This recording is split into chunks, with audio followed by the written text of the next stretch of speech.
ser mucha confusión en cuanto a los nombres. Entonces, como consejo para la clase de hoy, les voy a pedir que escuchen atentamente, que si no entienden algo o yo no me sé explicar en algo, por favor me paren y me digan, y que tomen nota de los nombres y las abreviaturas, ¿sí? ¿Puede repetir, profesora, el sistema interamericano? De promoción y protección de derechos humanos.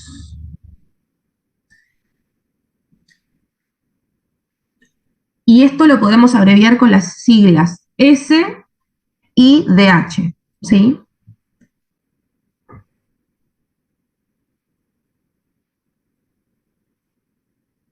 Bien. ¿Puede repetir el nombre completo, profe, porfis? Sistema Interamericano de Promoción y Protección de los Derechos Humanos. Eso es lo que vamos a ver ahora. A ver, no es un nombre de algo en específico, sino que ese es el nombre que se le da a todo el conjunto de cosas que vamos a ver hoy, ¿sí? Es el Sistema Interamericano de Promoción y Protección de Derechos. También existe el Sistema Universal, ¿sí? Pero acá vamos a hablar hoy solamente del Sistema Interamericano, que es el sistema justamente de toda América, del continente americano. Bien. Bueno, vamos a empezar. El 2 de mayo del año 1948 hubo una conferencia, ¿sí? Que es una conferencia internacional americana, hubo muchas, pero bueno, esta de este año particular fue en Colombia, en la ciudad de Bogotá. Acá participan los estados americanos y crean la Carta de la OEA. ¿Qué es la OEA? ¿Alguien sabe? La Organización de Estados Americanos. Bien. La OEA es la abreviación de lo que sería la Organización de Estados Americanos. Muy bien, entonces cada vez que yo diga la OEA nos vamos a referir a este órgano. En esta conferencia lo que van a hacer es adoptar la Carta de la OEA, pero también aprobar la Declaración Americana de los Derechos y Deberes del Hombre, ¿sí? Así como suena. No del ciudadano, sino del hombre, porque en ese momento quienes tenían derechos civiles y políticos y a quienes se les reconocían esos derechos solamente eran a los hombres. Por eso se llamó de esta forma, ¿sí? Eso en el año 48.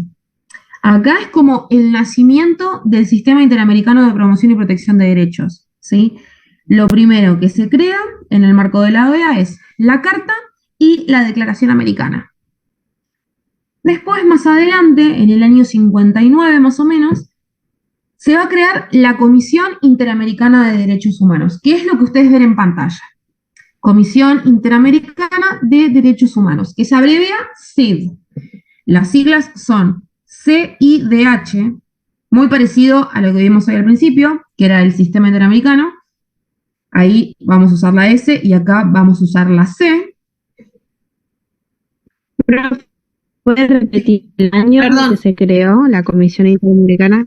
En el año 1959. Perdón, profe, ¿dijo que iba a compartir pantalla?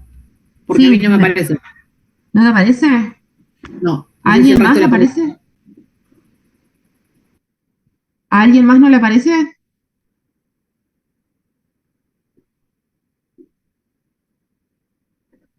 Chicos. Profe, a mí sí me parece, pero muy chiquitito. Ah, ok. Se ve muy chico, profe. Ah, ok. Yo lo veo grande, me ocupa toda la pantalla, qué raro. Bueno, igual no es nada, es una imagen de fondo como para que vean, no van a necesitar anotar nada ni ver nada. Es como para que no quede la pantalla vacía. Pero básicamente lo que dice es Comisión Interamericana de Derechos Humanos, ¿sí? ¿Alguien conoce la comisión? ¿Escuchó hablar de la comisión?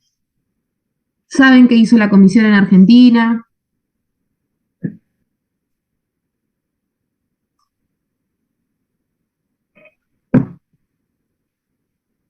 Primero, ¿conocen o escucharon hablar de la Comisión Americana? No. Sí escuché, pero no tengo muy en claro de qué se trata, básicamente. Bien. Ok. Bueno, la Comisión Americana, en realidad Interamericana, se creó, como les dije yo, en el año 59, ¿sí? Y al año siguiente lo que se hizo fue elegir sus primeras autoridades. Al principio empezaron a recibir denuncias. No ni bien se creó, pero lo primero que hizo la comisión fue recibir denuncias. ¿Sí? Denuncias o comunicaciones. Y ahí lo que se denunciaba era vulneraciones a derechos humanos por parte de los estados. ¿Sí? Y lo que hacía la comisión era hacer recomendaciones. Cuando nosotros tuvimos la dictadura, en el año 76, ¿quiénes son los que vienen a la Argentina a evaluar la situación argentina con los desaparecidos? La comisión, ¿sí? Ese es el ejemplo argentino que nosotros tenemos de un ejemplo de lo que hizo la comisión. Obviamente hay muchísimos más ejemplos, la comisión ahora tiene un trabajo mucho más amplio, mucho más grande, ¿sí? Pero, bueno, si escucharon sentir en algún momento la comisión, fue por esto, ¿no? Porque es bastante importante para lo que es la historia argentina. Bien.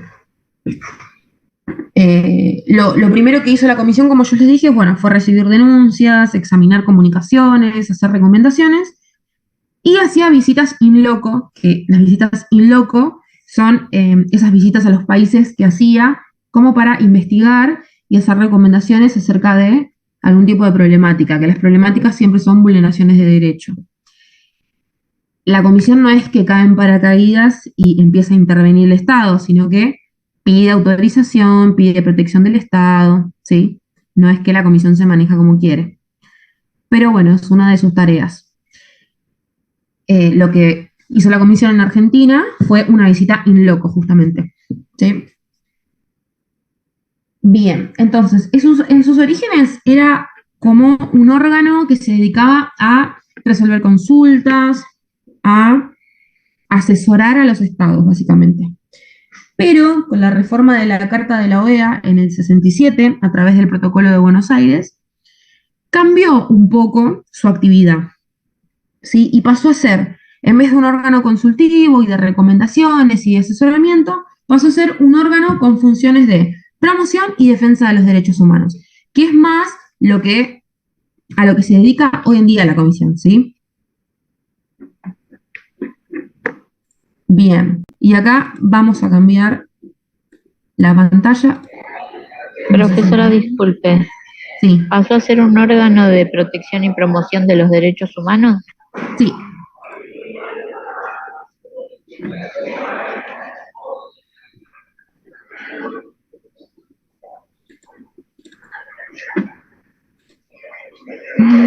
Les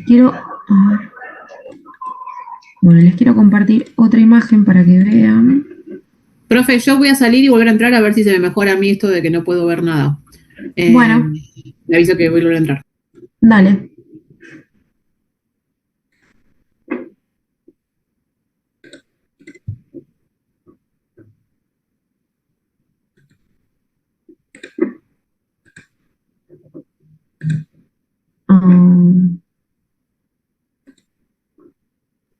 Ahí se ve mejor.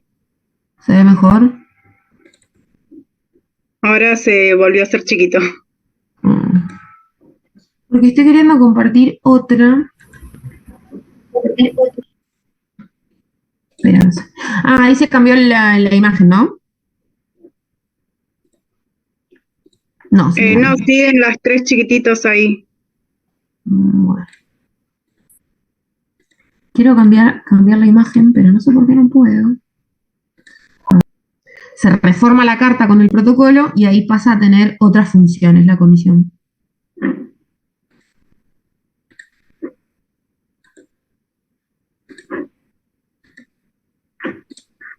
Bueno. Bien. Está en el capítulo 6 todo, muy bien. Sí, esto es lo que estamos viendo ahora, está en el capítulo 6 y después, a modo de repaso, vamos a ver los estatutos. Bien. Acá llegamos a... estamos hablando hasta ahora de la comisión, ¿sí? La comisión, que es este órgano de promoción y protección de los derechos humanos, que fue creado en el 59, pero recién en el 67 adopta como su forma, que es la que hoy en día tiene y que es la que conocemos. Pero en el 69 pasó algo muy importante también. Y se creó la Convención Americana sobre Derechos Humanos, también conocida como CADH, C-A-D-H. ¿Alguien escuchó hablar de la Convención Americana? ¿Puede ser que sea eso lo del San José? Bien, es el Pacto de San José de Costa Rica, muy bien.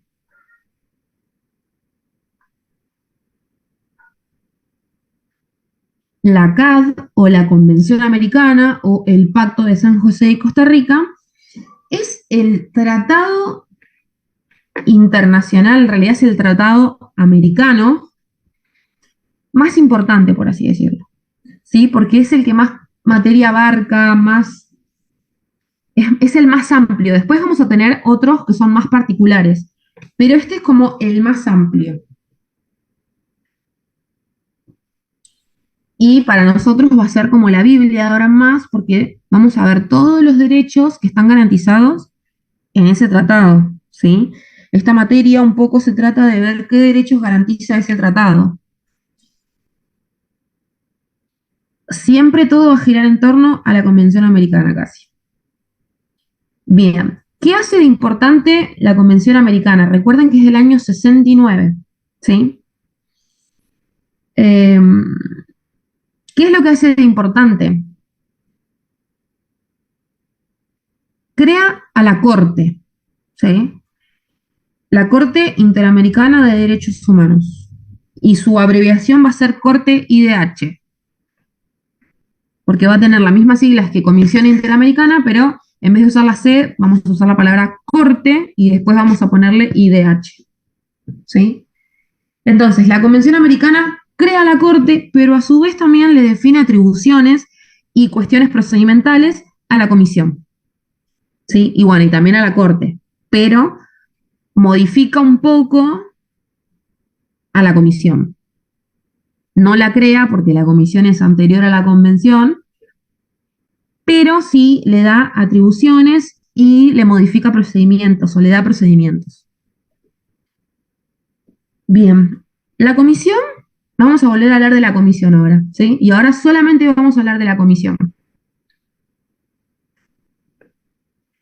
La comisión está formada por 7 miembros que son elegidos a título personal, ¿sí? Y se eligen en la Asamblea de la OEA, ¿sí?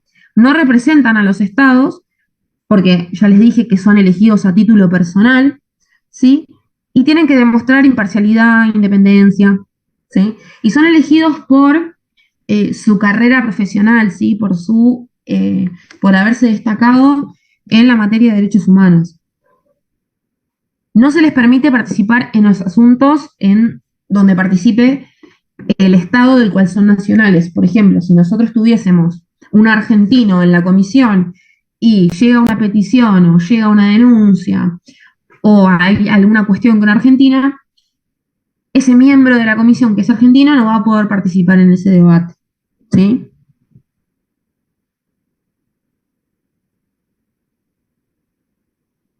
Bien. Estos 7 miembros duran 4 años y la Comisión Interamericana tiene una directiva comisión o comisión directiva, como quieran llamarle, que está formada por un presidente, un vicepresidente, un segundo vicepresidente y un secretario ejecutivo, ¿sí? Se eligen por mayoría absoluta y duran 1 año. Disculpe, Recuerden que el profesora, mandato... ¿puede repetir? Porque estábamos hablando de la Comisión Interamericana de Derechos Humanos. Sí. Después, sí, después se fue a la convención. Sí.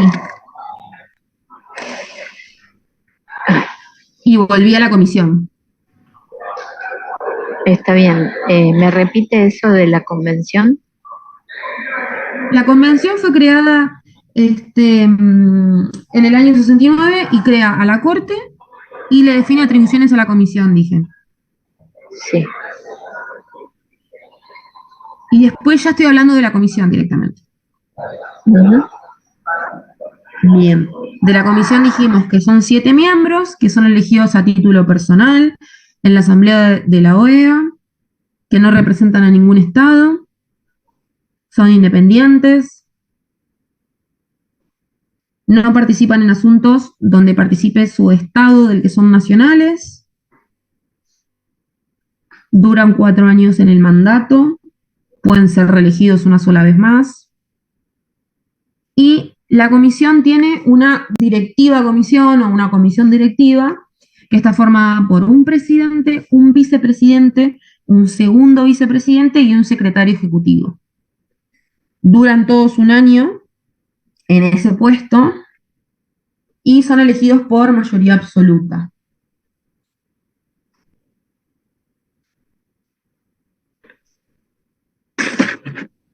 Tanto el presidente como los dos vicepresidentes tienen tareas más de representación y todo lo que es el secretario ejecutivo que tiene a cargo la secretaría ejecutiva se encarga de lo que es la elaboración de proyectos, de programas, de todo lo que es el presupuesto, de dar trámite a las peticiones, de notificar a las partes.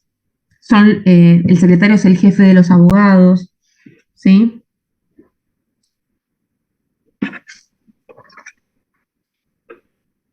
Lo más importante que hace la comisión, básicamente, es tramitar las peticiones, ¿sí?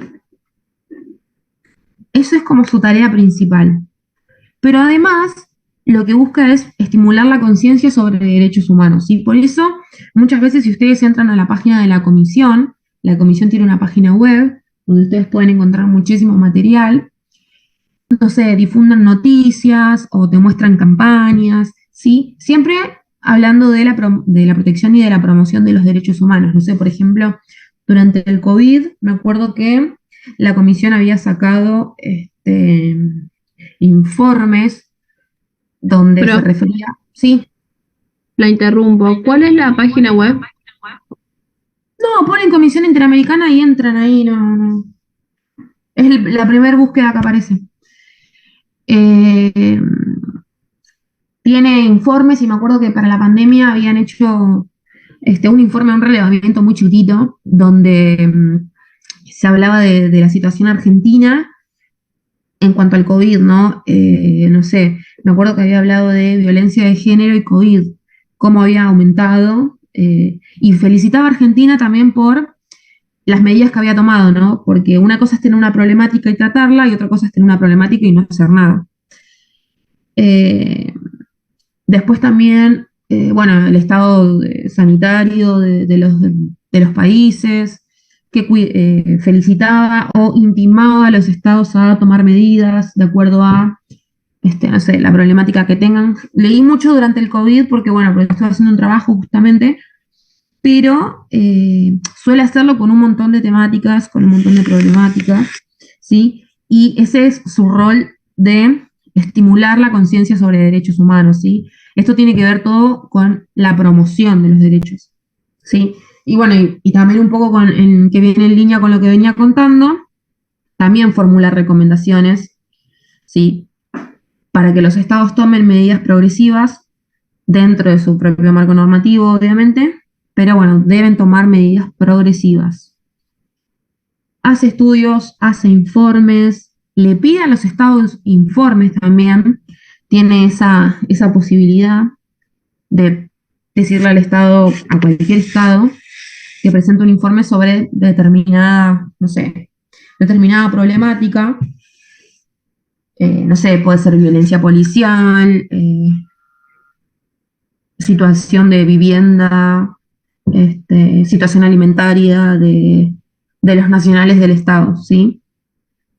También puede atender consultas que le formulen los estados, rinden informes anuales en la OEA, eso es muy importante, y hacen observaciones in loco, que era más o menos lo que yo le explicaba hoy, cuando comenzaba la clase, ¿no? La observación in loco es cuando va la comisión a un estado, obviamente con su permiso, y se propone evaluar un tema, se propone investigar un tema, y eso siempre termina en un informe, ¿sí?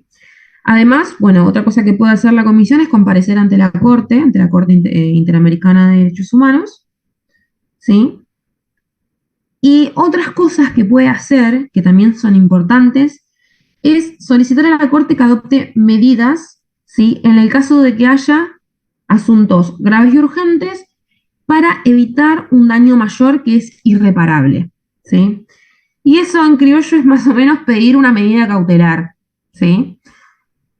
Le puede pedir a la Corte que dicte una medida cautelar.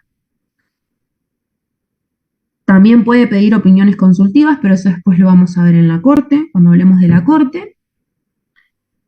Puede someter a consideración de la Asamblea General proyectos de protocolos, ¿sí? Protocolos adicionales, o también puede proponer enmiendas a la Convención Americana, ¿sí? Una enmienda a la Convención es una modificación. A ver, tengo algo en el chat. ¿Se escucha bien, chicos, por ahora? Sí, se escucha bien. Sí, profe. Sí, profe, se escucha bien. Porque hay un compañero profe, que se dice que escucha no bien. puede Sí, escuchar profe. y se ve que tiene el problema con la compu o con el celu. Profe, le hago una consulta. Entonces tenemos la OEA, la Comisión, la Convención y la Corte, ¿no? Exactamente, muy bien. Perfecto. Igual no se asusten Que porque marea bastante. marea bastante, pero después se van a dar cuenta para qué sirve cada cosa y cuál es la diferencia. Al final de la clase vamos a hacer un repaso, vamos a hacer como un cuadrito comparativo para que a ustedes se les quede, no se van a ir confundidos, quédense tranquilos. Igual voy a aprovechar que me hiciste esa pregunta y voy a volver un poco para atrás para que para que todos estemos de acuerdo, ¿sí? Tenemos, por ahora, la comisión, que es de lo que venimos hablando, que es este órgano que pertenece a la OEA, es un órgano independiente, ¿sí? Autónomo, pero está ahí en la órbita de la OEA, que se dedica a la protección y promoción de derechos humanos. ¿Hasta ahí estamos todos de acuerdo? Sí. Bien. Después tenemos la Convención Americana, que es un pacto, es un tratado, ¿sí?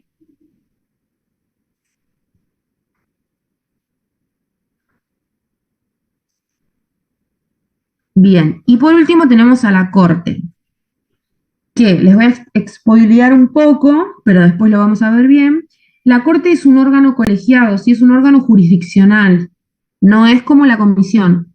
La Corte está conformada por jueces y ellos se expiden a través de sentencias. La Comisión se expide a través de informes, ¿sí?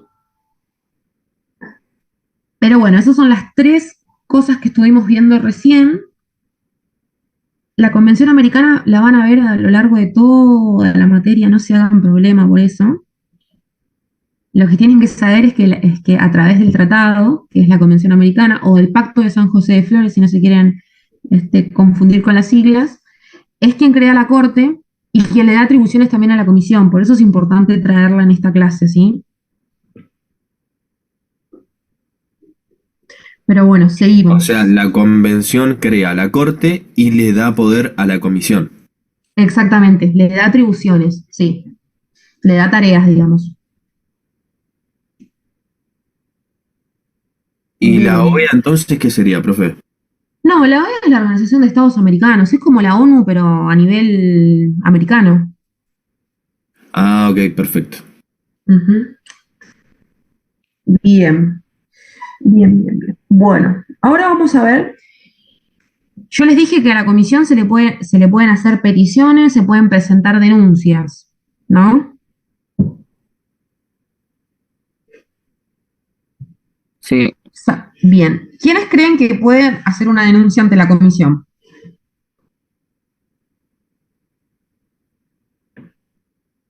¿Los individuos puede ser? Bien. Cualquier persona puede hacer una denuncia ante la comisión. Son tres supuestos. El primero es cualquier persona, que acá el compañero dijo individuos, está bien, sería cualquier persona. Después, un grupo de individuos, ¿sí? Un grupo de personas. Segundo supuesto. Y el tercer supuesto, ¿cuál puede ser? ¿Cuáles creen ustedes que puede ser? ¿Un Estado? No, porque acá, ante la comisión, vos denunciás un Estado. Personas jurídicas, profe, puede ser. Sí, viene a ser una entidad no gubernamental, que va a ser obviamente una persona jurídica.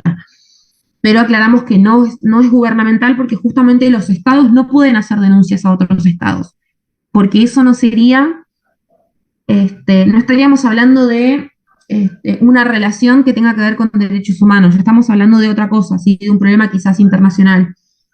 Acá vamos a hablar de derechos humanos.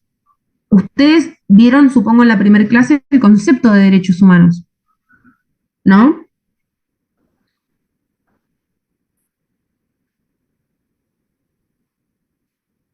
¿Qué tiene que suceder para que haya una vulneración de derechos humanos? Les aviso que se va a cortar el Zoom en un minuto y que si se corta nos volvemos a conectar todos con el mismo link, ¿sí? Dale. Ok. Bien. Mientras les decía, ¿qué tiene que haber para que haya una violación de derechos humanos? Tiene que haber un Estado vulnerándole un derecho a una persona, ¿sí? Entonces, los dos participantes de esa relación de vulneración de derechos van a ser siempre un Estado y una persona. Si ante la comisión yo voy a denunciar un Estado, siempre va a ser una persona el denunciante, ¿sí? Va a ser una sola persona, un grupo de personas, o va a ser una entidad no gubernamental, que es lo que el compañero dijo, una persona jurídica, ¿sí? Y no va a ser gubernamental justamente porque no es el Estado denunciando al Estado, sino que es un individuo, un sí. Exactamente. Hasta que se pruebe que realmente es una víctima. Muy bien, muy bien. En derechos humanos siempre hablamos de presunta víctima hasta la sentencia. Si la sentencia confirma que el Estado vulneró los derechos humanos de la persona, de la presunta víctima, ya no la llama más presunta víctima y la llama víctima, ¿sí? Entonces, todo lo que tramite la comisión, lo que escriba la comisión, todos esos informes, no son una instancia judicial, ¿sí? Entonces, siempre la va a llamar presunta víctima. Bien. Entonces, el trámite ante la comisión es bastante informal.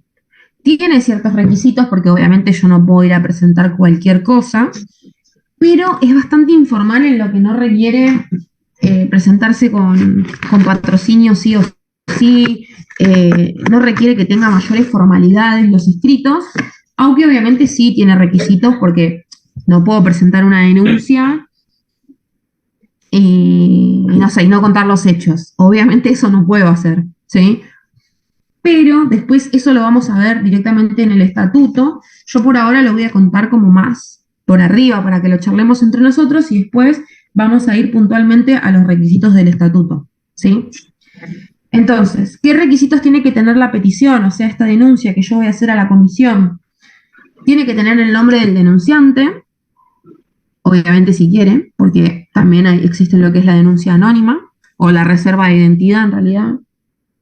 Tiene que tener una dirección de correo, un número telefónico, una dirección postal, el facsímil, que es por donde se manda los fax, el nombre de la víctima, si se puede, porque si se puede individualizar o no, la autoridad pública que intervino, porque obviamente siempre va a haber una autoridad pública que interviene, ¿sí? Y la que tomó conocimiento, la autoridad que tomó conocimiento, o sea, el órgano judicial. Y obviamente el relato del hecho. ¿Qué tiene que tener el relato del hecho? El lugar, tiene que tener la fecha, tiene que decir qué, quiénes, cuándo, ¿sí? Todo lo más completo posible, ¿sí? Así como si hiciéramos una denuncia acá a nivel interno, yo tengo que poner todo con la mayoría de detalles posible, ¿sí? Bien. Profe, disculpe, recién me pude conectar porque tengo en la computadora. Lo que está diciendo ahora, ¿qué serían? Las relatorias. ¿Cómo? No sé. Acá estoy buscando en el índice de la clase de hoy. ¿Qué sería lo que está hablando recién? La denuncia esa que hablaba, ¿qué sería? Una denuncia, la que se hace a la comisión. Las denuncias que se presentan a la comisión. Exactamente. Ok, fantástico. Bien.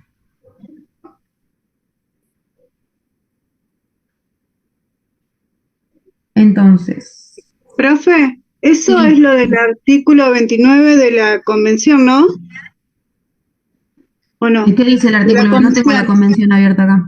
De la comisión, tramitación inicial, dice, La comisión, actuando inicialmente por intermedio de su Secretaría Ejecutiva, recibirá y procesará en tramitación inicial las peticiones que sean presentadas, y después dice presunta víctima es adulto mayor o niño, como que eso era o no. ¿Qué artículo me dijiste? El 29 de la comisión.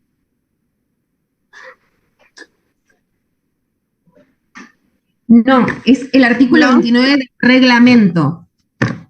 Ah, sí, del reglamento, sí. Okay. Ah, con razón, no me... El reglamento y la comisión son dos cosas diferentes, ¿sí? Ah, listo. La comisión es el órgano y el reglamento es cómo se va a manejar ese órgano, ¿sí? Listo, sí. Tenía Bien. esa duda.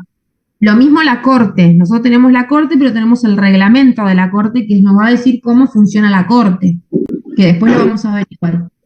Bueno, pero gracias. sí tiene que ver con esto que me estás diciendo vos, ¿sí?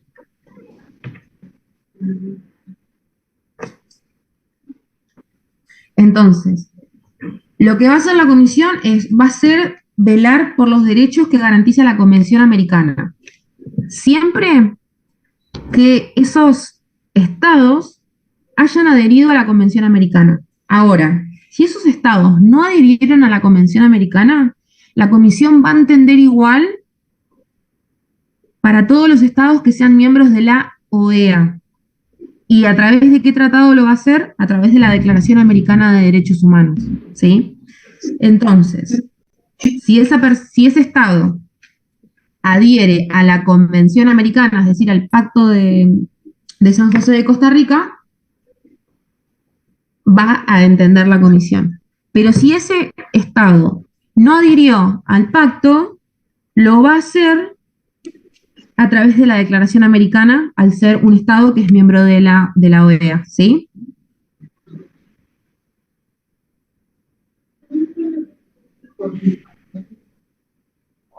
¿Puede repetir, profesora, eso? Sí. Bien. Para que la comisión pueda intervenir ante una denuncia de un estado, ¿sí? Ese estado tiene que haber adherido al pacto, Sí. a la Convención Americana. Te tendrían que haber pagado Martín 4 y nosotras 3, por lo menos. 7.014 tendrían que haber pagado. Chicos, saben que tiene el micrófono prendido y está Porque yo le hablando. dije a Martín que le pague 4. Gracias. Bien. De vuelta. La comisión va a entender de una petición o de una denuncia que le hagan a un Estado siempre y cuando este Estado haya adherido a la Convención Americana. Si ese Estado no adhirió a la Convención Americana, lo que se hace es entender igual, porque el Estado va a formar siempre parte de la OEA, ¿sí? Y no va a usar la Convención Americana, va a usar la Declaración Americana, ¿sí? Es decir, que la comisión siempre va a estar entendiendo sobre alguna disputa. ¿Eso quedó claro?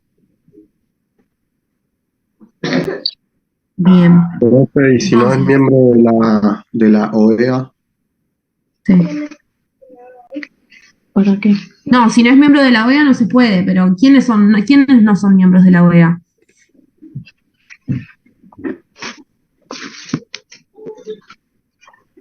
y los estados europeos, por ejemplo. Claro, pero por eso se llama Comisión Interamericana de Derechos Humanos, porque justamente es para toda América. Obviamente hay algo similar a la Comisión Americana en Europa. Está la Corte Europea, está la Comisión Europea, pero bueno, Europa.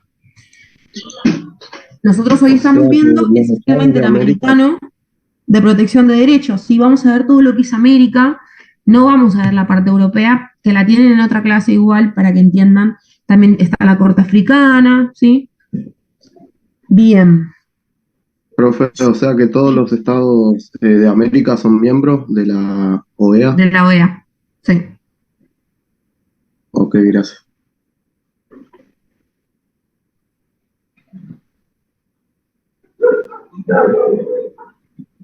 Bueno, entonces, perdón, profe, le hago una consulta. Usted recién dijo que para que la comisión pueda intervenir, este Estado debería ser parte de la OEA. Sí. Que si no era de esta forma, daba igual alguna respuesta, pero no sé cuál sería el pero. Porque después dijo que al final resolvía los de todos. Pero entonces, ¿hay algún país que no sea parte? No, ¿O no, no. para que No, esto se entienda? no. Vamos de vuelta. ¿Alguien me está haciendo rebote? ¿Puede ser? Capaz que estaban con dos dispositivos, por eso yo me escucho de vuelta. Vamos de vuelta. La comisión, para entender en un caso, ¿sí?, sobre un Estado, ese Estado debe haber adherido al pacto de San José de Costa Rica, ¿sí?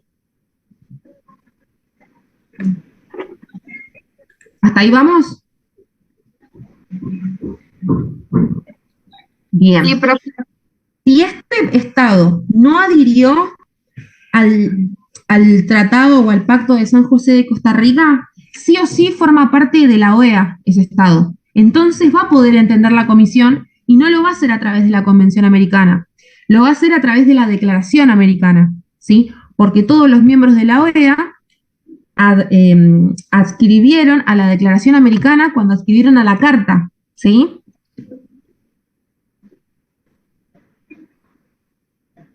¿Ahora sí quedó claro? Profe, Sí. es mejor que nos haga el cuadrito ahora porque ya se nos está haciendo lío, me parece a mí. Porque... No, igual a ver, esto no es tan importante, o sea, sepan que la comisión siempre va a intervenir. Sí, la comisión va a intervenir si el Estado está adherido, si no... No, la comisión siempre va a intervenir. Si el Estado está adherido a la Convención Americana, lo va a hacer a través de la Convención Americana. Y si no está adherido a la Convención Americana, lo va a hacer a través de la Declaración Americana, porque forma parte de la OEA el Estado, siempre. ¿Sí? Ok. O sea, la respuesta es, la comisión siempre va a intervenir.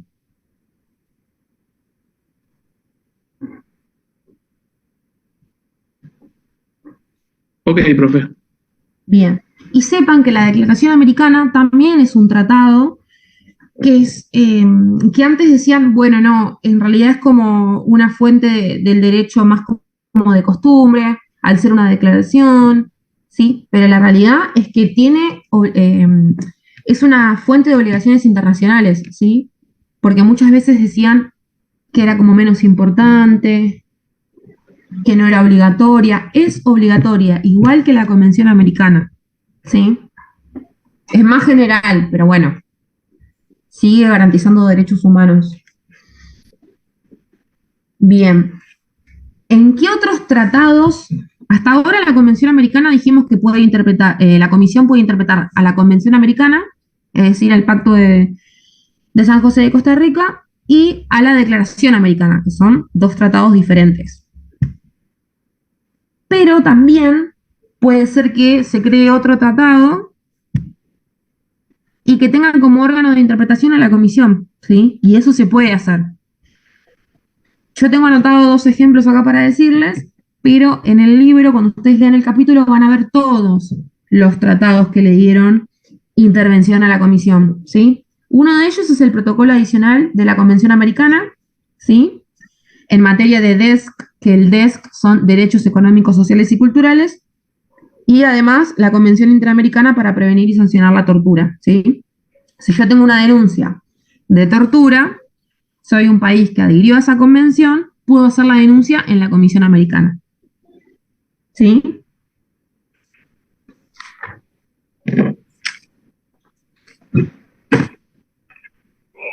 Profesora, repita el tratado, el último.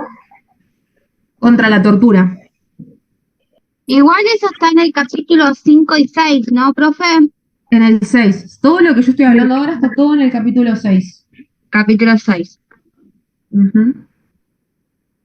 Ahí en el capítulo está todo numerado, todos los tratados que le dan lugar a la comisión, ¿sí? Pero lo más importante, porque es lo que nosotros vemos en la materia, es la Declaración Americana y la Convención Americana. Ok. Pero bueno, yo les traje dos ejemplos para que vean que pueden haber otros tratados, que digan que su órgano ante el cual se puede peticionar es la comisión, ¿sí? Bien. Profe, ¿podría repetir el anterior, el protocolo de los dos ejemplos que dio? Sí. Uno dije que era el protocolo adicional a la Convención Americana sobre derechos humanos en materia de DESC, que son derechos económicos, sociales y culturales, y el otro es la Convención Interamericana para prevenir y sancionar la tortura. Gracias, profe. Igual yo les digo, eso está todo en el capítulo, cuando lo lean, lo van a ver. Tampoco es necesario que se lo sepan de memoria, solamente tienen que saber que existen otros tratados que le dan incumbencias a la comisión. Bien, el procedimiento. Una vez que se recibe la denuncia en la comisión, con los requisitos que yo les dije, que no eran muy formales, pero bueno, tenía que estar bastante completa, ¿sí? Una vez que recibe la denuncia la comisión, que lo hace a través de su secretaría ejecutiva, ¿sí? Esta secretaría va a ver que se cumplan esos requisitos. Solamente el 15% de las denuncias que se envían a la comisión son aptas, o sea, cumplen con estos requisitos, ¿sí? Y ahí se procede a notificar a las partes.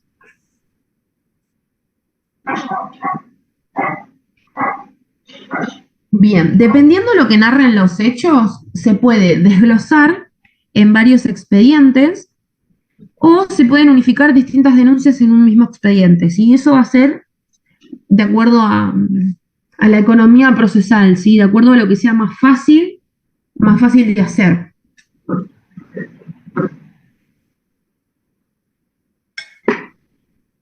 Bien. La petición se puede archivar en cualquier momento, ¿sí? Pero bueno, si no se archiva porque hay un caso, la primera etapa por la que va a pasar es la de admisibilidad, que ahora la vamos a ver. Bueno, una vez que está la denuncia, hay 3 meses para contestar, y el Estado puede, bueno, hacer informes, enviar pruebas, puede prorrogar esos 3 meses, ¿sí? Profe, consulta, Sí. ¿por qué solamente el 15% cumple? ¿Son muchos los requisitos? No son muchos los requisitos, pero a veces no cumplen justamente con ahora lo que vamos a ver ahora, que es la admisibilidad.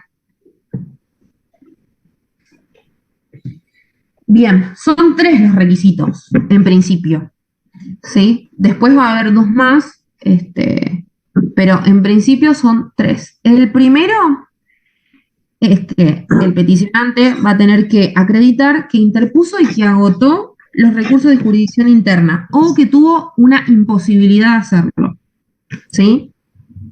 Ese es el primer requisito.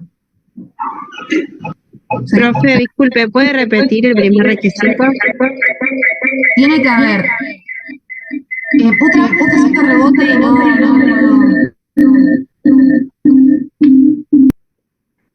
Ahí está. Les decía, el primer requisito es haber agotado la vía interna, los recursos internos, o no haber podido agotarlos, ¿sí? La imposibilidad de agotar los recursos internos. Es decir, no es que yo me enojo un día y voy y denuncio a la comisión. Yo tengo que tener un proceso iniciado en mi estado, por ejemplo, vamos a hablar de Argentina, porque es en el estado donde todos nosotros vivimos, a menos que tenga un estudiante de intercambio. No es que yo un día digo, bueno, voy y denuncio a la comisión. No, el primer requisito es que yo ya haya agotado toda la vía interna, ¿sí? Bien. Si yo no agoto la vía interna, el Estado, a la hora de defenderse, de contestar la demanda, digamos, lo que va a hacer es va a poner una excepción preliminar, ¿sí? La excepción preliminar que va a decir, obviamente, va a ser, no se puede iniciar este procedimiento o este proceso porque no agotó los recursos de jurisdicción interna, ¿sí? ¿Qué es una excepción preliminar? Y esto lo van a ver también a lo largo de la carrera. Una excepción preliminar es cuando, por ejemplo, me demandan a mí, o demandamos generalmente al Estado, y opone una defensa previa. Y ahí puede decir que la causa prescribió, que no es competente, ¿sí? Bueno, y en esta instancia, una excepción preliminar, es decir, una defensa del Estado, va a ser poder reclamar que esa persona primero agote la vía interna. ¿Sí? Es un modo de defenderse del Estado, pero también es un requisito de admisibilidad. ¿Sí? ¿Y por qué el Estado se va a defender a través de una excepción preliminar? Porque, obviamente, antes de ir y dar explicaciones en el ámbito internacional, el Estado tiene que tener la oportunidad de poder remediarlo en sede interna, ¿sí? A ese reclamo.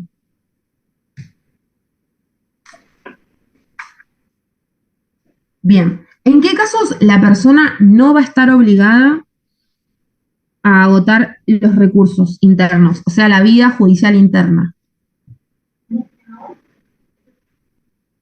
¿En qué casos creen o consideran?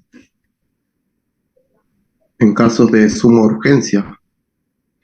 No, tampoco. ¿Lesa humanidad por ahí? Si no cuenta con el dinero para pagarse un abogado o no tiene digamos, la cobertura o no le dieron, digamos, trascendencia, ¿podría ser esta, profe? Va por ahí un poquito. Esa puede ser una. O sea, no contar con los recursos sería como... Claro, esa puede ser una. En principio son 3, ¿sí? Y después hay 2 más que entraron. Que se le prende el... Ahí está. Y después hay... Sí. ¿No existe en la legislación interna del Estado de que se trata el debido proceso legal? ¿Puede ser? Sí, muy bien. No existe en la legislación interna una defensa. Sí. ¿Sí? O que, por ejemplo, haya una dictadura, también puede ser. Ah, ok. Después, el otro caso es que no se le haya permitido el acceso al recurso, ¿sí? O haya sido, no sé, impedido de agotarlos, o se le haya denegado, así de una, interpongo recurso y no te digo ni por qué sí ni por qué no, pero te lo niego. ¿Sí? ¿Haya retraso injustificado? Bien, y la tercera sería la del... Bien, Leila.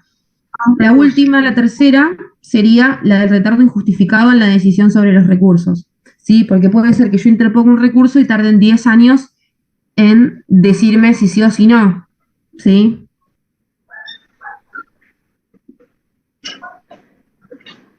Bien, esas son las 3 que normativamente nosotros tenemos señaladas. Profe, ¿puedes repetir la primera? No existe el debido proceso legal.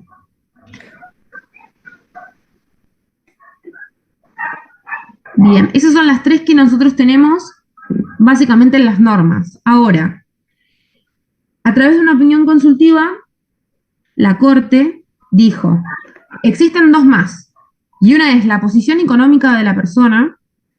La posición económica se refiere directamente a la indigencia, ¿sí? A la incapacidad de esa persona de contratar un patrocinio jurídico o ni siquiera acceder a él, ¿sí? Y después, el temor generalizado en los círculos jurídicos. Es decir, que la temática sea tan controversial, tan peligrosa, que tengo un temor generalizado, no es porque un abogado me dijo que no porque tenía miedo, sino que un círculo jurídico que está atemorizado, ¿sí? Por algún tipo de persecución política que puede llegar a haber en determinado país, ¿sí? En determinado estado. Esas serían las excepciones, ¿sí? Por las cuales en total tenemos 5, ¿sí? Estas son las excepciones para no agotar la vía interna. Si no, yo siempre, la regla dice agotar la vía interna. Ahora, la excepción serían estas 5. Cuando me pasa algo de estas 5 opciones, ahí ya no es necesario agotar la vía interna. Bien. ¿Qué quiere decir? Que yo tenga un recurso. ¿Sí? ¿Cómo deben ser esos recursos? Esos recursos deben ser recursos que sean idóneos, recursos efectivos, que sean adecuados. no que tenga un recurso ahí en la ley y que en la práctica se demuestre que ese recurso no sirve o que ese recurso no lo otorgan. Tiene que dar resultados para mi necesidad, para mi problema jurídico, ¿sí? No es que me tienen que decir que sí. Tiene que ser una vía que yo pueda usar para obtener una respuesta por sí o por no, ¿sí? Y que sea adecuado, que sea idóneo para proteger la situación la situación jurídica en la que yo estoy, ¿sí? Porque existen múltiples recursos, pero no todos van a ser viables para la problemática que yo presente, ¿sí? Y los recursos que se deben agotar son los recursos ordinarios. No es que yo tengo que agotar incluso hasta los recursos extraordinarios, ¿sí? Solo los ordinarios.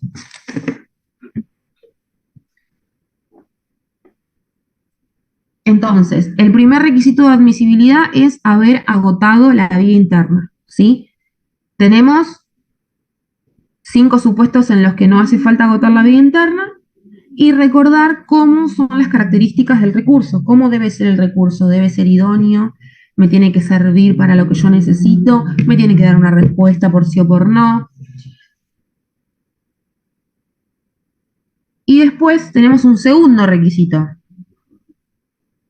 que es el tema del plazo. ¿Qué plazo tiene la persona para presentar la denuncia? ¿Alguien sabe? ¿Alguien leyó el capítulo? 6 meses, profe. 6 meses, profe. Bien, 6 meses. ¿Desde cuándo los 6 meses?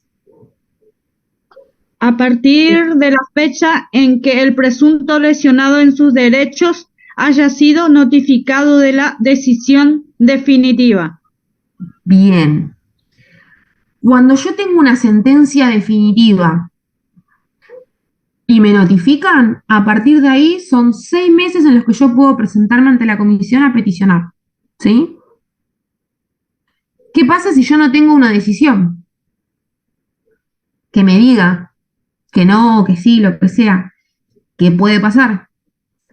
Va a ser la comisión la que va a interpretar si es un plazo razonable o no. Así que por las dudas, yo me presento ante la comisión y que la comisión decida si va a ser un plazo razonable o no va a ser un plazo razonable.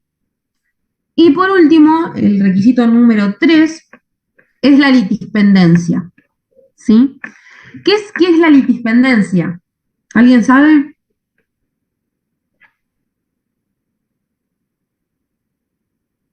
Que no haya como 2 juicios, ¿era? ¿Del mismo tema? Exactamente. No tiene que haber, ¿sí? No puede estar pendiente otro procedimiento de arreglo internacional, ¿sí? No puede haber una petición en otro lado. Por ejemplo, el caso no puede estar en la Corte, no puede estar en la Corte Europea, ¿sí? Y recuerden que para que un caso sea igual, yo me voy a fijar en 3 cosas, en 3 elementos. Lo primero son las partes, ¿sí? Quedan 10 minutos cuando se corte. ¿Qué hora es? 7:30. Bueno, hacemos toda la clase seguida, así tratamos de terminar lo más temprano posible. En 10 minutos se va a cortar, así que nos volvemos a conectar al mismo link. Lo que nos tenemos que fijar para que no haya litispendencia Profe, es... Sí. Profe, puede cortar ahora y ya arranca de nuevo ahora mismo, pero con una hora nueva. No hace falta esperar a la hora. Puede cortar, iniciar ahora y ya arranca directamente una hora con el tema nuevo. No, sí, ya sé, pero tengo 10 minutos todavía, no pasa nada. Les decía que para que haya litispendencia lo que tengo que ver son tres situaciones, 3 cuestiones.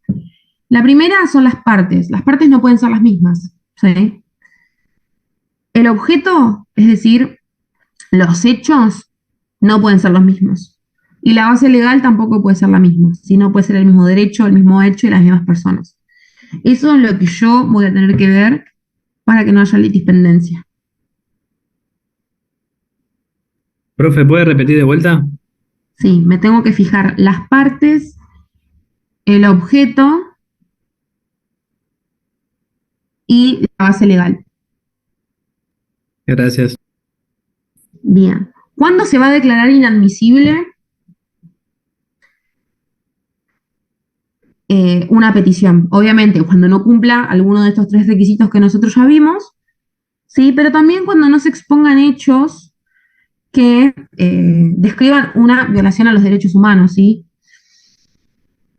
Cuando la petición sea manifiestamente infundada o improcedente, porque está mal redactada, porque X motivo, ¿sí? O sino también cuando la inadmisibilidad puede venir también de la prueba, ¿sí?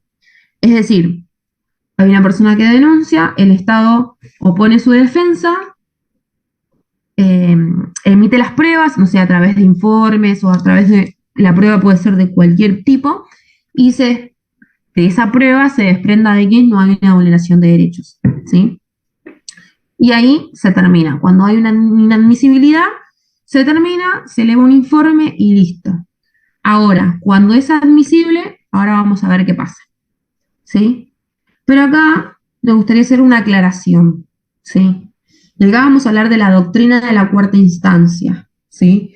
En su momento se quiso plantear como que la Corte y la Comisión en realidad eran una cuarta instancia, ¿sí? Es decir, a mí no me gusta lo que me dijeron acá en mi proceso judicial en el Estado, entonces me voy a pelearla en el sistema interamericano. Y la realidad es que no es así, ¿sí? Los órganos del sistema interamericano no son una cuarta instancia, ¿sí? Primero porque en ningún momento la norma lo dice, ¿sí? Ni tampoco es a los fines de lo que se creó el sistema interamericano de protección de derechos, ¿sí? Y no solamente esto, sino que mismo la Comisión y también la Corte se expidieron sobre esto de la cuarta instancia y dijeron que ellos no pueden revisar sentencias dictadas por tribunales nacionales, ¿sí? Porque los tribunales nacionales actúan en la esfera de su competencia y se supone que aplican las garantías judiciales. Ahora, si un Estado no aplica esas garantías judiciales o violan a la Convención Americana, ¿sí? Ahí recién va a intervenir. Pero si el Estado aplica las garantías judiciales, no vulnera derechos humanos, ahí la Convención no tiene más nada que hacer, ¿sí? La Comisión o la Corte. Y lo mismo, en esa misma línea, opina la Corte, ¿sí? Dice que su tarea es ver si el Estado viola o no viola las obligaciones internacionales a las cuales se obligó en su momento, ¿sí? Profesora, entonces, sí. Eso fue lo que se quiso hacer en el fallo D'Amico Fontevecchia, ¿no? Sí, exactamente. En realidad, lo que se quiso hacer ahí, en realidad lo que no se quiso hacer ahí es no cumplir con lo que dice la Corte, en realidad, con la sentencia de la Corte. Sí, la Corte Interamericana le había dicho a la Corte Suprema de Justicia de la Nación que dejara sin efecto. Uh-huh. Pero porque había vulnerado la Convención Americana. Sí. Y ahí Argentina lo que estaba haciendo era incumplir una obligación internacional. Sí, la Corte Suprema de Justicia de la Nación le dijo que ellos no eran una cuarta instancia, que solo estaban para hacer recomendaciones, pero no en el ámbito interno. Bien, en cierta parte está bien, no son una cuarta instancia, pero Argentina está obligada constitucionalmente por estos tratados. ¿Alguien sabe qué dice el artículo 75, inciso 22 de la Constitución? ¿O lo escucharon? ¿Lo leyeron en alguna materia? Y a los pactos que se escribe. A los pactos que se escribe, muy bien. Ahí tenemos detalladamente los pactos que tienen jerarquía constitucional, es decir, que son superiores a las leyes e iguales a nuestra Constitución. Si Argentina incumple esos tratados, incumple esos pactos, lo que sucede es que Argentina incurre en una violación de derechos humanos y va a tener una responsabilidad internacional, ¿sí? No es que, de acuerdo a la Corte Suprema que tengamos de turno, elegimos si cumplimos o no cumplimos con los tratados, ¿sí? Ese es un posicionamiento político que nada tiene que ver con lo que hayan estudiado, supongo que en la Facultad de Derecho. Aunque ellos estudiaron en la Facultad de Derecho antes del año 94, capaz que por eso les cuesta un poco comprender. La Constitución se modificó en el año 94 y ahí es cuando ingresan esos tratados internacionales, ¿sí? Pero bien, como dijo la compañera, no somos una cuarta instancia, pero tampoco podés venir a vulnerar un derecho humano, ¿sí? No podés venir a vulnerar o no cumplir con los tratados internacionales que tienen jerarquía constitucional en tu Constitución, ¿sí? No es que inventamos algo, ¿sí? Eso está en nuestra Constitución, en nuestra normativa interna, ¿sí? Bien, entonces, la posibilidad de revisión se da cuando hay una vulneración que es manifiesta, algo que es muy grave, que es arbitrario, no sé, puede ser una denegación de justicia, que no haya jueces competentes, que no sean los jueces independientes o imparciales, que no se haya podido recurrir la sentencia, ¿qué más? Que no haya un tribunal superior disponible si yo quiero apelar, por ejemplo, o que se me haya vulnerado, no sé, una garantía de las del artículo 8 de la Convención. Las garantías del artículo 8 de la Convención son muy parecidas a las del 18 de nuestra Constitución, ¿sí? Eso de que toda persona tiene derecho a ser oído, a ser escuchado, a no declarar en contra de sí mismo, a tener un abogado, bueno, todas esas cuestiones son las garantías, ¿sí? Que bueno, eso también ya lo deben saber, más que nada por el derecho interno, ¿no? Cuando hablamos del derecho penal y hablamos de las garantías del imputado, nos referimos a eso, a todos los derechos que tiene la persona que está siendo acusada por el Estado. Entonces, obviamente que si en el Estado no se cumple con las garantías judiciales, va a intervenir la comisión o la corte, ¿sí? Pero eso no significa que sea una cuarta instancia, ¿sí? Sino que vienen a ver cuál es la vulneración que está haciendo el Estado a sus habitantes, ¿sí? Bueno. Ahora sí, se va a cortar. Volvemos a las 7:50, ¿les parece? Y terminamos ya, creo.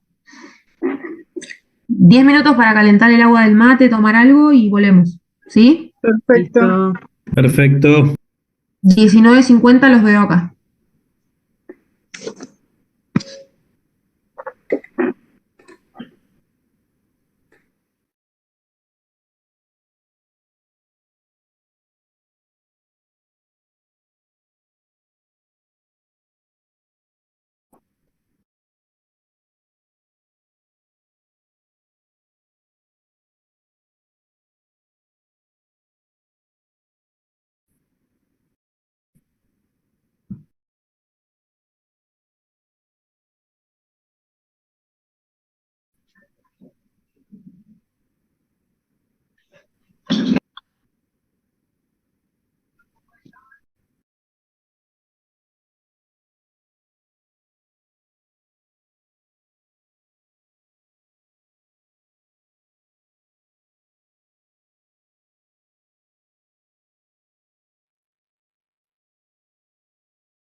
Ahora sí, ¿se escucha?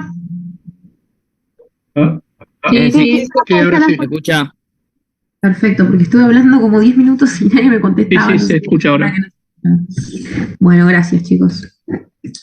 Les decía, volvemos a retomar en donde nos quedamos. Habíamos hablado de la Comisión Americana, de las denuncias, de las peticiones que nosotros podíamos denunciar al Estado, que tenía requisitos de admisibilidad y que, bueno, si no se cumplía con esos requisitos, no había admisibilidad, ¿sí? Además de que había, no sé, se podía declarar inadmisible también porque era manifiestamente improcedente, porque de la prueba se descartaba una vulneración de derechos, ¿sí? Pero cuando sí es admisible, hay un caso, ¿sí? Y cuando tenemos un caso, ¿sí? Porque es admisible, lo primero que va a pasar es que se va a notificar tanto al peticionante como al Estado, ¿no? Y se le va a dar lugar para que hagan observaciones. También se va a poder convocar a una audiencia, ¿sí? Audiencia, igual que en cualquier tipo de procedimiento, va a ser una audiencia oral, ¿sí? Así que, en ese sentido, bueno, es bastante parecido a un proceso o un procedimiento de origen local, ¿sí? Que nosotros capaz que estamos más interiorizados con eso. Se puede hacer incluso hasta una investigación in loco, ¿sí? Una visita, es decir, la comisión va a viajar al Estado y va a hacer como un trabajo de campo, ¿sí? Va a hacer una investigación estando en el Estado denunciado, que es una de las facultades de la Convención Americana, ¿sí? Ya sea por iniciativa de la comisión o de cualquiera de las partes, lo que se puede hacer es llegar a una solución amistosa. ¿Qué sería una solución amistosa? Es cuando el Estado y el peticionante o los peticionantes llegan a un acuerdo tanto en el fondo como en las reparaciones. En el fondo serían los hechos, ¿sí? Y en las reparaciones vendrían a ser lo que necesita la persona peticionante o las presuntas víctimas, ¿sí? Lo que necesitan para reparar esa situación de vulneración de derechos, que pueden ser en términos económicos o también en términos estructurales a través de, no sé, de una política pública, no sé, de un acto conmemorativo. Hay cosas que son de términos patrimoniales y económicos, pero hay otras cosas que tienen más que ver con una reparación a través de un acto, no sé, de poner una placa, de un nombramiento, de un pedido de disculpas.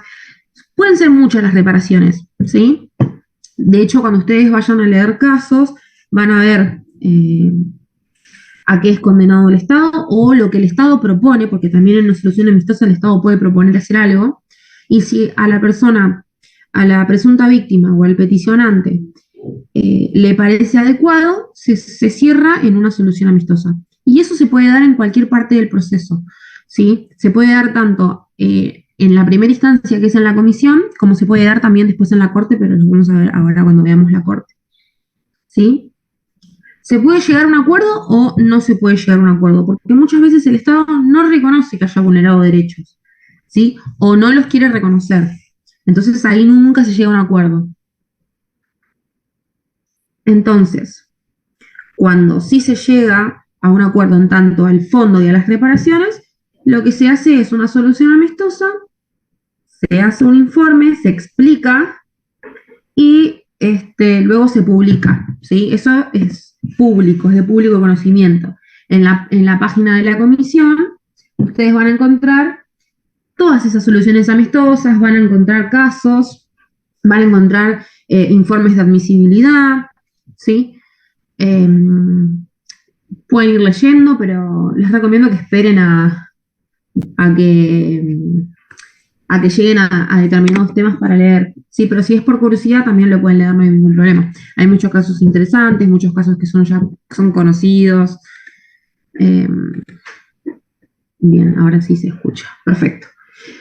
Bien, cuando no se inicia una solución amistosa o fracasa porque primero se dijo que sí, después se dijo que no, se debe emitir un informe, ¿sí?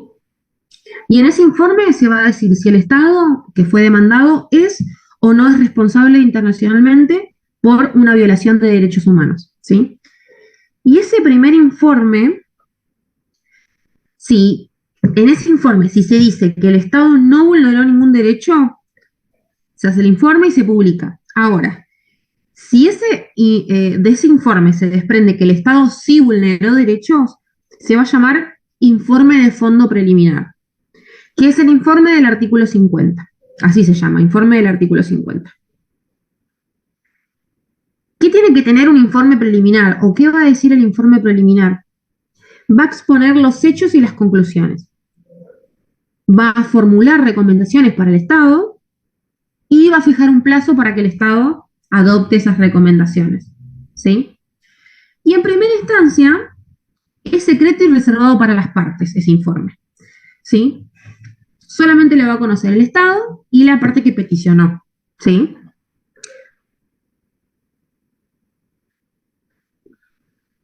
Bien. ¿Qué pasa si el Estado, en ese plazo que le dan en el informe preliminar, no cumple con las recomendaciones?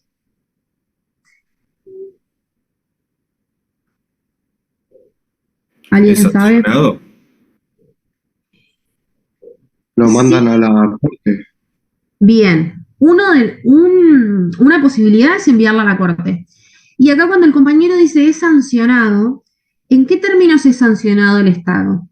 Haciendo pública ese informe, ¿sí? Porque la repercusión que tiene es de orden de las relaciones internacionales, ¿sí? No es que le pasa algo al Estado, tipo, ¿sí? Capaz en términos económicos, ¿sí? Pero no es que le va a pasar algo al Estado por no cumplir, sino que la represalia o en términos sancionatorios, la publicidad de la condena o de decir, mira, este Estado sí vulnera derechos humanos, es, digamos, el castigo, así sí, así lo queremos llamar, del Estado, ¿sí? Pero como también dijo el otro compañero, también puede ir a la corte. Y ahora vamos a ver cómo.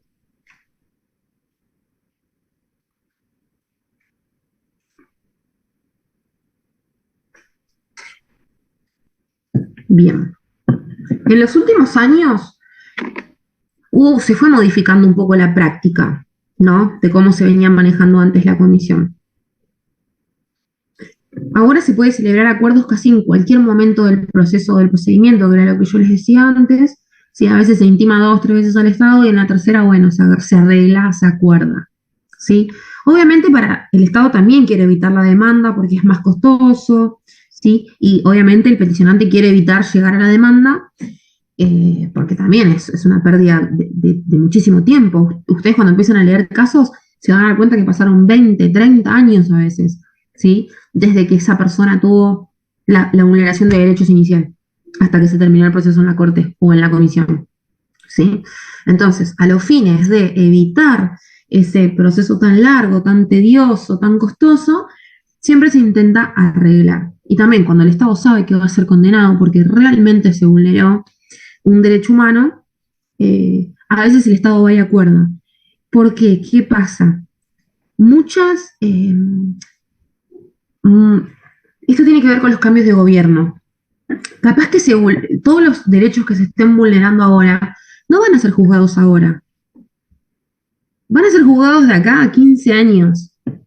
¿Sí? Y quizás, por lo que Argentina esté siendo investigado en este momento, sean cuestiones de hace 10, 15, 20 años atrás.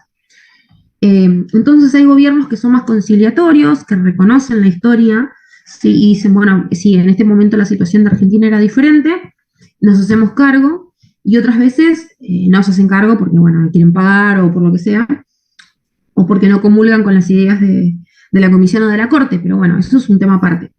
Profe, pero es muy caro la indemnización a las personas que les cuesta tanto pagar. ¿Cómo?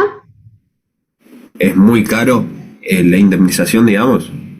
Sí, a veces sí. Sí. Ah, ok. Ahora se entiende por qué no lo quieren pagar. Claro, y aparte hay que pagar al abogado, y bueno, y a todos los que participaron del proceso, sí, es caro, pero tengan en cuenta que son cosas muy graves. Claro, porque incluso pasa por la corte, o sea, ya no va por la Corte Suprema, o sea, ya la pasó, digamos, ¿no? Para que llegue a la comisión. A veces sí, a veces no, pero sí, ya pasó muchísimo tiempo también, ese es el punto. Bien, entonces, cuando el Estado no arregla o incumple en el tiempo que le dieron, supónganse que le dan 6 meses y el Estado pasó los 6 meses y no hizo nada, lo que se puede hacer es emitir un segundo informe. Este informe se va a llamar informe del artículo 51, ¿sí? Puede coincidir o no con las conclusiones del informe anterior, que era el del artículo 50, te da un plazo nuevo, ¿sí? Las partes obviamente se pueden presentar, sobre todo la presunta víctima o la parte peticionante, que es la que va a decir si el Estado está haciendo o no está haciendo algo, ¿sí? Y si se vence el plazo nuevamente, la comisión va a decidir si publica, ahí está, o no el informe con carácter sancionatorio, que era lo que estábamos hablando hoy previamente. Después, otra cuestión que puede suceder es que se someta el caso a la Corte, como había dicho el compañero. Y por último, que desde el 2013, la comisión puede considerar a solicitud del Estado la suspensión del plazo, ¿sí? Y para no tener que someterlo a la Corte, y que el Estado haya tratado o demostrado que haya tratado de cumplir, ¿sí? Como que demuestra que después de un tiempo, bueno, el Estado le pone voluntad y ahí se va a suspender el plazo, no lo van a mandar a la Corte, pero ahí el Estado va a tener que demostrar que está cumpliendo con lo que se le solicitó, que puede ser cualquier cosa. Más allá, ya les dije, de los términos patrimoniales y económicos, ¿sí?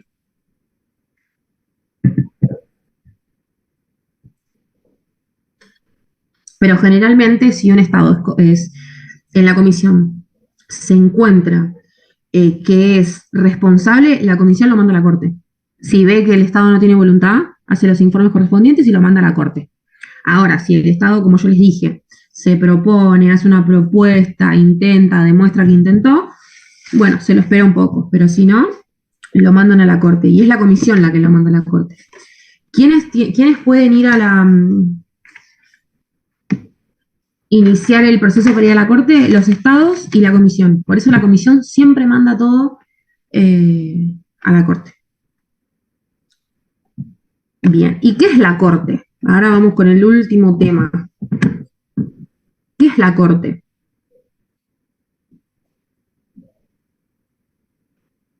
¿Qué habíamos dicho hoy que es la Corte? Son jueces que evalúan, ¿no?, la actuación de los estados. Bien, respecto a son los derechos jueces. humanos, sería, ¿no?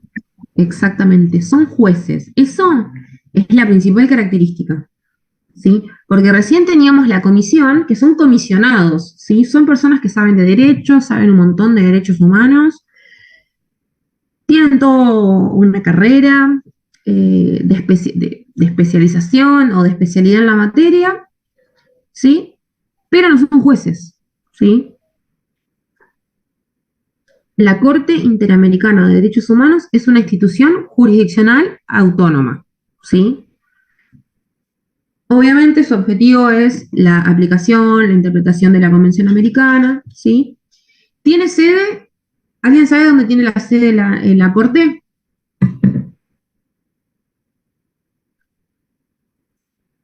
No, ni idea. Tiene sede en el lugar del nombre de la Convención Americana. ¿Cómo se llama la Convención Americana? También. ¿En San José? Muy bien, en San José, Costa Rica. La Corte tiene lugar en San José de Costa Rica. ¿Y alguien sabe dónde tiene lugar la Comisión Americana? ¿Dónde se encuentra la Comisión?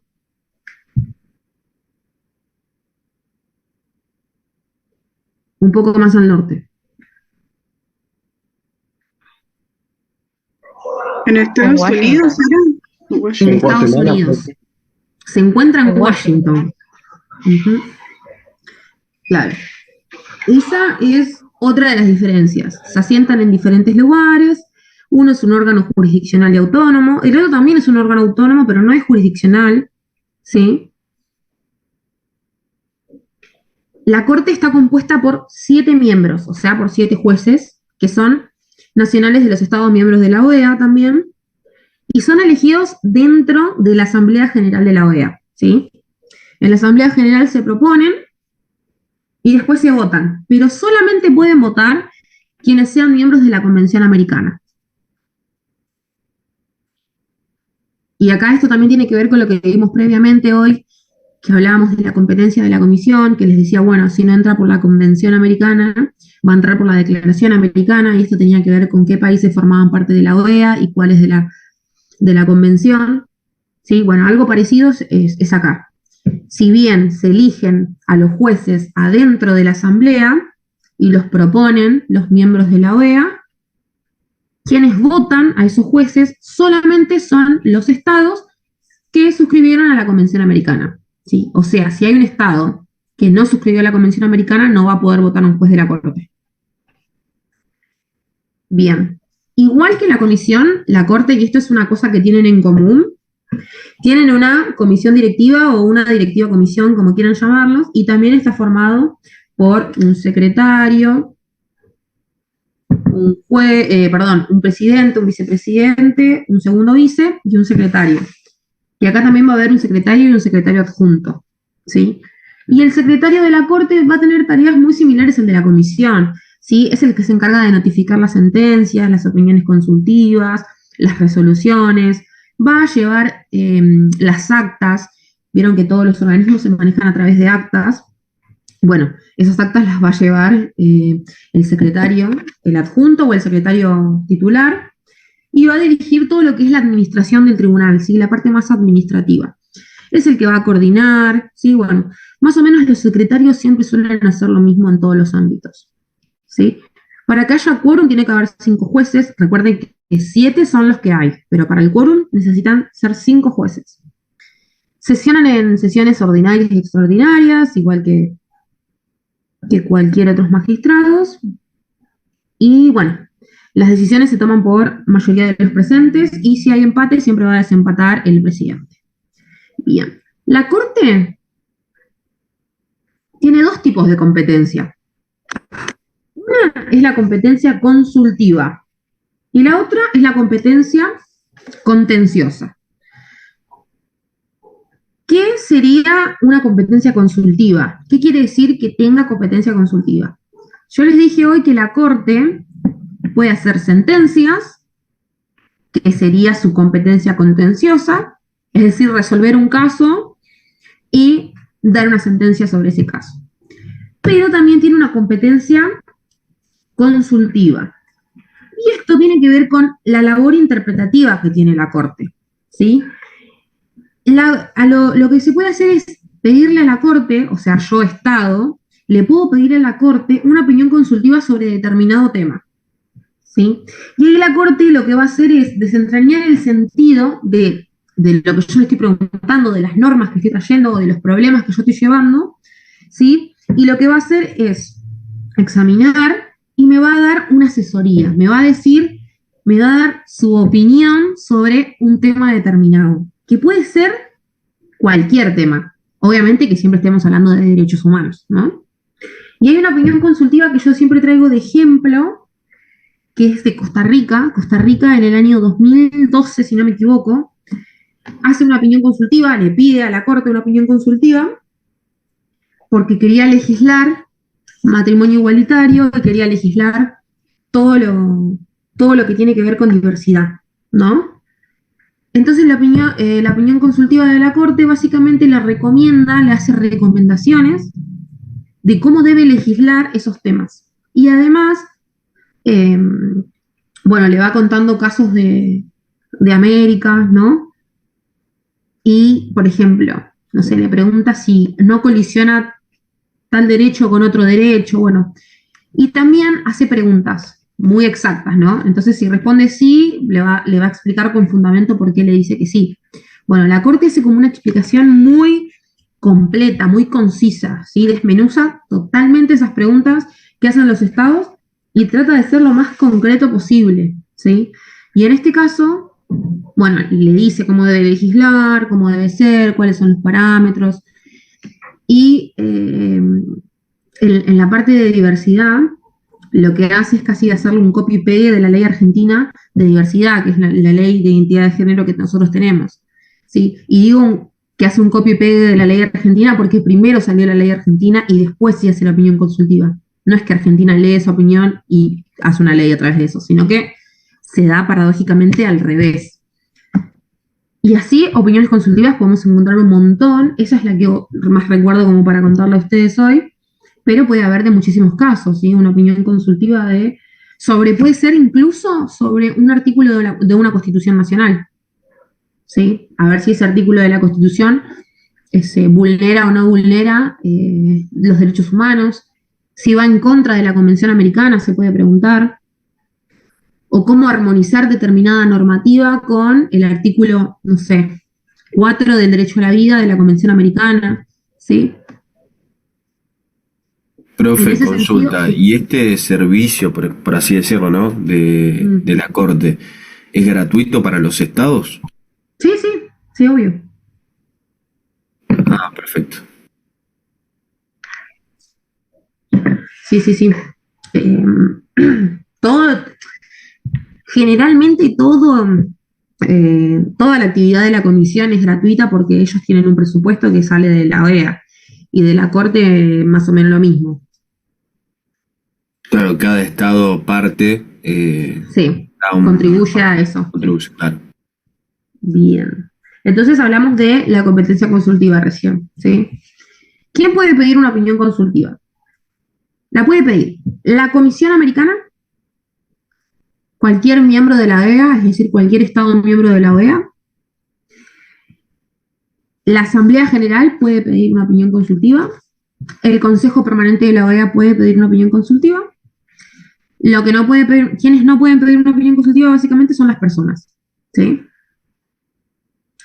Que quedan expresamente excluidas, ¿sí? No es una atribución de las personas poder pedir una opinión consultiva. ¿Puede repetir, profesora? ¿Quiénes pueden pedir una opinión consultiva? Básicamente pueden pedirla la Comisión, los Estados miembros de la OEA, la Asamblea General de la OEA, el Consejo Permanente de la OEA, y quedan excluidas las personas. Y también las organizaciones no gubernamentales.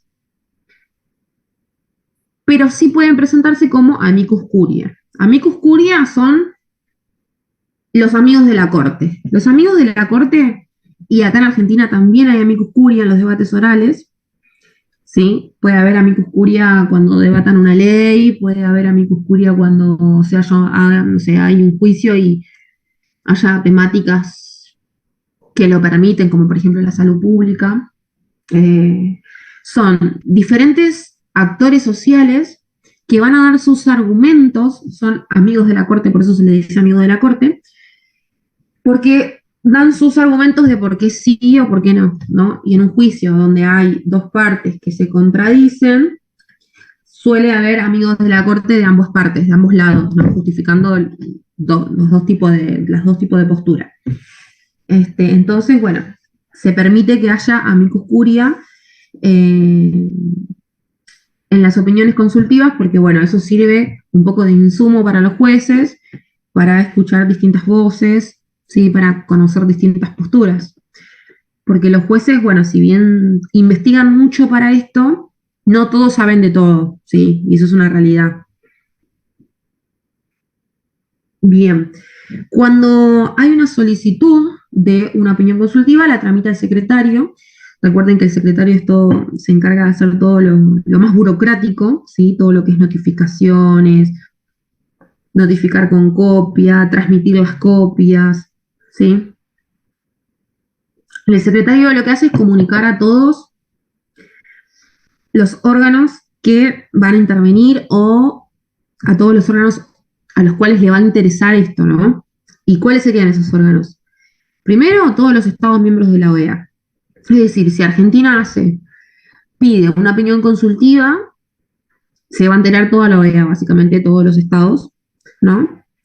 Se va a enterar también la Comisión Americana, se va a enterar el Consejo Permanente, se va a enterar el secretario de la OEA y los órganos de la OEA que tengan que ver con la temática, ¿no? Por ejemplo, si yo hago una opinión consultiva acerca de género, que era el ejemplo que yo les di, al área de género de la OEA va a estar enterada, ¿sí? ¿Por qué? Porque le interesa o le incumbe la opinión consultiva que yo, Estado argentino, solicité, ¿sí? Obviamente tiene límites la opinión consultiva, ¿sí? Una de las principales preguntas que se hizo en su momento es, bueno, si se está debatiendo un proyecto de ley en ese país, en ese estado en realidad, que está pidiendo la opinión consultiva, si se puede o no se puede expedir la Corte a través de la opinión, Por ejemplo, en Argentina en el 2018 y después, bueno, en el 2020 se volvió a debatir el tema del aborto, ¿no? Era una temática que fue súper controversial en su momento, hubo mucho debate, muchas cuestiones, y en ese momento histórico, ¿sí? Y por cómo estaba la sociedad, hubiese sido un poco controversial que el Estado argentino solicite una opinión consultiva del aborto. Más allá de que ya se sabía la opinión de la Corte y se sabía también la opinión de la Convención Americana, porque ya habían hecho un montón de informes al respecto, pero supónganse que eso no había sucedido. Y se pedía. Se iba a poder hacer igual la opinión consultiva, porque si bien no se puede utilizar como instrumento para debatir la ley, es decir, bueno, se tiene que aprobar o se tiene que descartar porque la Corte dijo determinada X cosa, ¿sí? Igual se podía hacer, ¿sí? Pero no debía utilizarse como fundamento para aprobar o no aprobar una ley, ¿sí? La ley no debía depender de lo que diga la Corte. Y después, por último, no se puede, en realidad una limitación, es que no se puede hacer una opinión consultiva y hacer un caso contencioso encubierto. Es decir, yo estoy demandado por, no sé, por vulnerar, no sé, por las cárceles, ¿no? Las cárceles acá en Argentina que son un problema. Entonces, yo estoy denunciado y tengo un caso en la Corte donde tengo denuncias por vulneración del derecho a la vida, de la integridad física, ¿sí? O también tengo denuncias de tortura, bueno, todo, pero en el contexto de encierro, ¿sí? De contexto carcelario. Entonces yo le quiero pedir a la Corte una opinión consultiva sobre ese tema, como para ir teniendo un adelanto de sentencia, por así decirlo, para ver qué me puede llegar a decir en la sentencia. Eso sí que no se puede, es un límite, ¿sí? Porque ahí yo ya estaría entrecruzando o mezclando la otra potestad de la Corte, que es la potestad contenciosa, ¿sí? Yo puedo hacer consultas, sí, pero mi límite es eso, no disfrazar un caso contencioso que yo ya tenga en una opinión para ver qué me va a decir la Corte, ¿sí? Y bueno, y como ya saben, ya se los dije, la otra pata de la Corte, más allá de la opinión consultiva, es el procedimiento contencioso. El procedimiento contencioso básicamente es el proceso en sí, ¿no? Donde nosotros llevamos el caso y nos van a dar la sentencia, ¿sí? No todos los países que suscribieron a la Convención Americana suscribieron a la competencia contenciosa de la Corte, ¿sí? Entonces, ¿qué tiene que haber para que la Corte pueda entender en un caso que ese Estado le haya dado su competencia contenciosa? Argentina esto lo hizo en el año 84, pero hay países que nunca lo hicieron, ¿sí? Por ejemplo, Estados Unidos nunca escribió a la Corte, nunca le dio la competencia contenciosa a la Corte, perdón. Si se quiere hacer eso, lo que se tiene que hacer es ir y manifestar esto ante el secretario y se hace una firma, ¿sí? Así es como se le da la competencia contenciosa. Ahora, si ya le diste la competencia contenciosa, siendo un Estado, ya diste la competencia contenciosa a la Corte, no existe forma de revertir ese reconocimiento, ¿sí? No es que yo un día voy y digo, bueno, ya no quiero que la Corte intervenga más. Lo que tengo que hacer es denunciar directamente la Convención Americana, ¿sí? Y no es que yo me salgo de un día para otro de la Convención Americana. Lo que hago con esa denuncia es dar un preaviso de 1 año, ¿sí? Y después sí, de ahí me puedo salir del sistema. Pero no tiene efectos inmediatos, ¿sí? Es 1 año, sí o sí, y es la única vía. No es que yo puedo seguir en la convención y retirarle a la Corte la competencia contenciosa. Bien, el rol de la comisión cuando el caso ya está en la Corte es súper importante. Sí, sigue siendo importante la comisión, no es que termina el caso cuando lo deriva, ¿sí? Porque la comisión sigue compareciendo en el momento del juicio ante la Corte, ¿sí? Sigue presentándose ante el tribunal. Así que sigue siendo importante, no es que desaparece. Y otra cosa muy importante que hace la comisión, y esto es antes de que sea un caso, es que delimita los hechos de los cuales se va a tratar el caso, ¿sí? Y los hechos van a estar narrados en los informes que hace previa la comisión. Por eso es tan importante también los informes, ¿sí? Bien. Una vez que haya caso, entonces, se notifican a las partes que el caso ya está en la corte, y ahí se presenta la persona que es peticionante, ¿sí? La presunta víctima, los peticionantes, y pueden traer pruebas, se le puede, no sé, pedir que declaren, ¿sí? Pero todo eso de forma escrita, ¿sí? La primera parte siempre va a ser escrita. Y después va a haber una segunda parte que va a ser oral. En la parte que es oral, van a haber declaraciones de peritos, de testigos. Ahí es donde se puede traer toda la parte probatoria, ¿sí? Y luego se presentan las víctimas para hacer sus alegatos, las presuntas víctimas, para hacer los alegatos. Los alegatos es como un poco las conclusiones, ¿no? Los alegatos se hacen de forma escrita, a diferencia de otros procesos que los alegatos suelen ser orales. Ahí lo que hace el tribunal es pone una fecha para deliberar, o sea, para debatir, y después de ahí va a dictar la sentencia, ¿sí? Salvo que termine anticipadamente. Se puede terminar de un montón de formas, como por ejemplo una solución amistosa, que es lo que vimos anteriormente, pero si no, se termina con una sentencia, ¿sí? Obviamente después la sentencia va a ser pública porque es una sentencia. Y lo que van a hacer los jueces va a ser motivar esa sentencia. Al igual que en un proceso interno, los jueces siempre van a motivar la sentencia. No es que van a decir el Estado es culpable porque sí. Van a decir porque es culpable, lo van a entrelazar al derecho con los hechos, ¿sí? Va a ser bastante motivado. Por eso lo que tiene que tener una sentencia son los hechos, o sea, los que se pudieron probar, obviamente el derecho, sobre qué se basa para decir lo que está diciendo, la decisión del caso, es decir, qué se votó, las reparaciones y las costas, ¿sí? Que era, bueno, lo que ya vimos previamente, cómo se va a reparar a la víctima. En este caso ya va a ser víctima, no va a ser más presunta víctima. Presunta víctima fue durante todo el procedimiento. Ahora que ya hay una sentencia, va a ser víctima. Obviamente si el Estado le vulneró derechos, ¿no? Bien.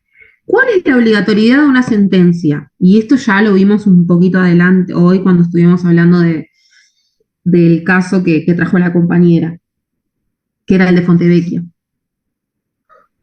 ¿Cuál es la obligatoriedad de una sentencia? ¿Son obligatorias o no son obligatorias?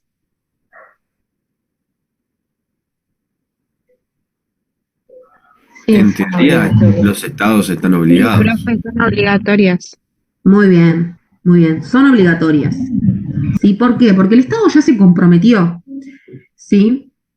Ya se comprometió a través de adscribir a esos tratados internacionales, ¿sí?